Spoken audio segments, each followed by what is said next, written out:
आज आपण बनवूया गावरान वांग्यांचे भजे। मी वांगे घेतलेले 1 किलो, इथं कॉर्नफ्लॉवर घेतलेला आहे भजे कडक करण्यासाठी, बेसन पीठ आहे, मसाले आहे, अद्रक लसूण पेस्ट आहे, हिरवी मिरची पेस्ट आहे।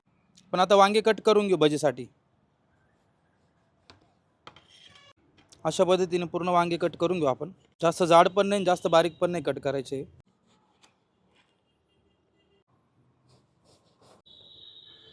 बेसन पीठ, कॉर्नफ्लॉवर, अद्रक लसूण पेस्ट, हिरवी मिरची पेस्ट, जिरे, हळद, चवीनुसार मीठ।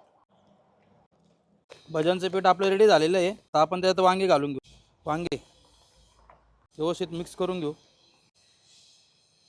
वांगे व्यवस्थित पिठामध्ये मिक्स झालेले आहे। आपण आता याचे भजे काढून घेऊ।